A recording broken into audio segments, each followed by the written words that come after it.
immigrants, and this is the area where my expertise lies, and I'm here today just to educate you about what's happening to the Iranian-Americans and their family members in Iran, and that's not something hypothetical. We're not talking about something that may happen. There's no theory involved. It's fact.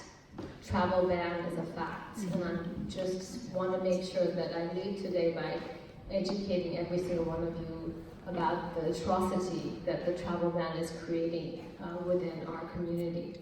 So this is happening. Who knows what a travel ban is? Okay. I'm glad that people know. The media used to go crazy about it. There was a frenzy when travel ban 1.0 was enacted in 2017 in January. Everybody was out in the airports chanting, media was present, CNN was there, and then it died its own death.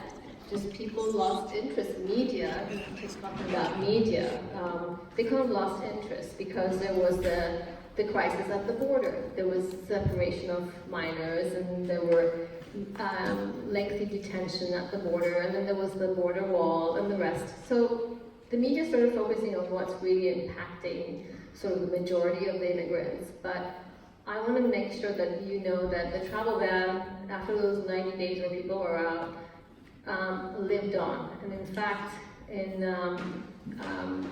the travel ban 3.0, which was the last executive order on the ban that Trump issued in 2017, went all the way to the Supreme Court. And I'm proud to say that PARS was part of that litigation, PARS Equality Center versus Trump. And we took the case all the way to the Supreme Court. And on December 4th, 2017, the Supreme Court said, while we're contemplating about the legality of the ban can go into effect. Yeah. So from December 4th, 2017, there's an outright ban on all immigrant or non-immigrant visas from Iran, except for a few exceptions, like an F1 visa for students or the J1, and even those are not being granted. So anybody who did not get their visa, whether it's an immigrant or non-immigrant visa, on the 4th of December of 2017 is subject to the ban. A few exceptions apply, but by and large, the Iranian applicants are banned from entering the United States. So we fought in the Supreme Court, and we took it all the way up. We were hopeful that we will win. Unfortunately, for a 5-4 decision, the Supreme Court upheld the ban in June of 2018. So the dissent, Justice Breyer, mentioned the PARS brief, which was the pinnacle of any attorney's career, to have their brief mentioned by a Supreme Court justice, and he said, according to the PARS brief, based on the facts in the PARS brief, this travel ban and the waiver process under the ban, so waiver meaning being granted an exception to come in, a waiver, a discretionary waiver, is just a window dressing. There is no waiver. People are not getting their visas. This is just a mere window dressing, it seems. But he was a dissent. So the travel ban is enforced. There is no expiration date. There is no end date. It's indefinite. So I don't know how many times, I have the prime example of my own family member. She's just questioning me like, you mean a US citizen who marries an Iranian national, that Iranian wife can't come in? I'm like, yeah, she can't come in.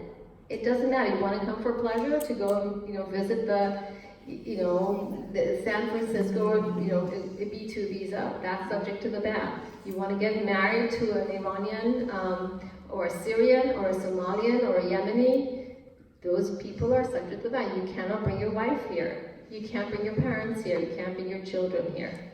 You can't investment visas, EB5s, E2s, E1s, these are investment visas. They are banned. Everyone's banned. The F1 student visas, those are sort of exception to the ban. Even those are not being granted. And that brings me to the second discriminatory policy of this administration targeting Muslim-majority countries. It's called extreme vetting. Nobody really hears about it. Doesn't have a sexy name to it, but basically it means that every applicant from sort of Muslim majority countries, and they don't have to necessarily be on the ban list. They are subject to being extremely vetted by the US government. Their social handles, like Twitter handles or Facebook accounts or Instagrams, are all going to be checked by this government. Their aunts, uncles, sisters, brothers, their backgrounds are all going to be checked.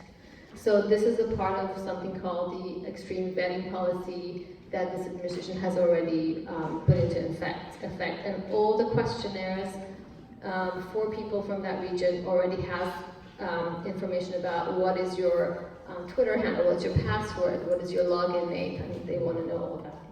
So this is just what I want to make sure that everybody can spread the word. This is, and we've lobbied, we've talked to Congressman Eshoo. She's been extremely supportive. Congressman Lofgren has been a godsend because she's the chairman of the immigration subcommittee.